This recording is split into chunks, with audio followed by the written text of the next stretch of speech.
نبی کریم صلی اللہ علیہ وسلم نے اپنے انگلی سے اشارہ کیا اور چاند 2 حصوں میں بٹ گیا۔ یہ واقعہ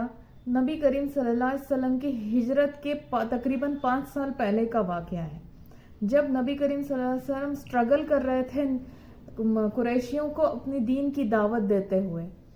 اس وقت قریشیوں کو یہ بات قابل قبول نہیں تھی کہ بہت سارے جو مکہ کے قریش ہیں وہ اسلام قبول کر رہے تھے، توحید کی دعوت کو قبول کر رہے تھے، اور ان کے جو باطل معبود ہے، جھوٹے معبود ہیں، ان کا انکار کر رہے تھے۔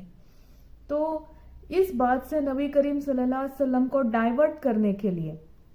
دعوت کو روکنے کے لیے، انہوں نے آپ صلی اللہ علیہ وسلم کو کہا کہ ہم اللہ کی قسم کھا کر کہتے ہیں کہ آپ ہمیں کوئی معجزہ دکھا دیجئے اور ہم جو ہے تو ایمان لا لیں گے۔ اب اس بات پر اللہ تعالیٰ نے قرآن کی آیت نازل کیا تھا۔ اس وقت اللہ تعالیٰ کو یہ بات پتا تھی کہ ان کے سامنے آپ فرشتے بھی لا کر رکھ دے یا پھر ان سے مردے بھی بات کرنے لگے، یہ ایمان نہیں لائیں گے، اور جن کو ایمان لانا ہے تو انہیں نشانی اگر نہیں بھی بتائی گئی، انہیں معجزہ نہیں بھی بتایا گیا، تو بھی وہ لوگ ایمان لائیں گے۔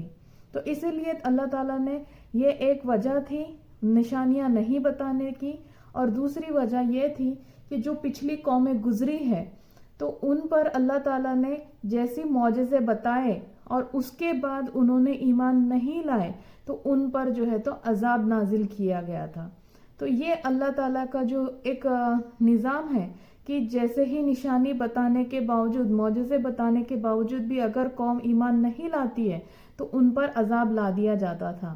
تو نبی کریم صلی اللہ علیہ وسلم کو 2 آپشن دیے گئے تھے اللہ تعالیٰ کی طرف سے کہ ایک معجزہ دکھائے اور اگر ایمان نہیں لائے تو پھر عذاب لایا جائے گا، یا پھر دوسرا آپشن یہ کہ انہیں کوئی نشانی نہ بتائی جائے جس کی وہ ڈیمانڈ کر رہے ہیں،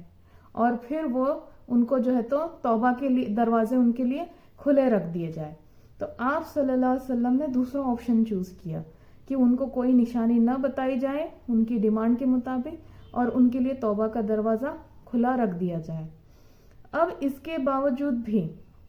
مشرکین مکہ کو کوئی لینا دینا نہیں تھا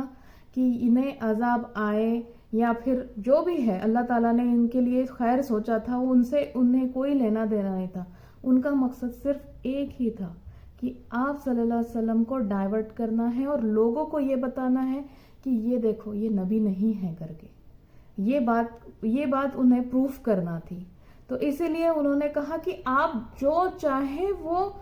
ہمیں معجزہ دکھا دیجئے، آپ کو جو دل میں آیا وہ دکھا دیجئے، بھلے ہماری ڈیمانڈ پہ مت بتائیے لیکن آپ کو جو صحیح لگے وہ بتا دیجئے۔ تو اس پر نبی کریم صلی اللہ علیہ وسلم نے اللہ تعالیٰ سے دعا کی اور کہا کہ اللہ انہیں کوئی نشانی بتا دے تیرے طرف سے۔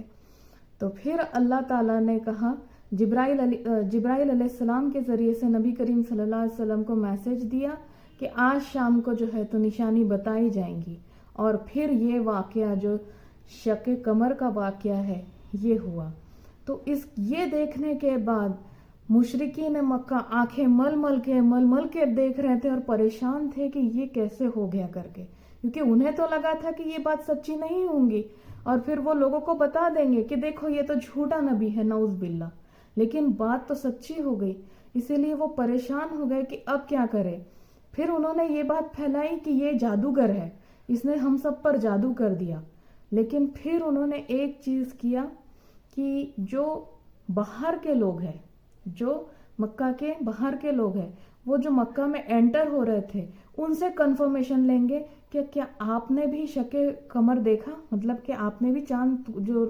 ٹکڑے ہوئے کیا آپ نے بھی وہ چیز دیکھی۔ تو پھر جب یہ چیز کا کنفرمیشن انہیں باہر کے لوگوں سے بھی ملا تو وہ دل میں کنفرم ہو چکے تھے کہ یہ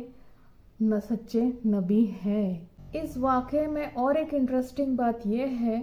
کہ جو ایسٹرونومرز ہیں، جو سائنٹسٹ ایسٹرولوجی کی سٹڈیز کرتے ہیں، تو وہ جب چاند پر گئے تھے تو انہوں نے ایک بات کا یہ کنفرمیشن دیا تھا کہ چاند کے اوپر ایک فیشر ہے، فیشر مطلب ایک کریک ہے وہاں پر۔ تو یہ بات ان کی جو سائنٹیفکلی پروف ہے تو وہ اس بات کی دلیل ہے کہ ہمارے قرآن میں جو باتیں دی گئی ہیں جو 1450 سال پہلے ہو چکی ہے تو وہ اب اس کا سائنٹسٹ لوگ جو ہے تو کنفرمیشن دے رہے ہیں کہ اور ہوپ فلی کہ وہ جو فشر کہہ رہے ہیں وہ یہی شق قمر کا واقعہ ہے۔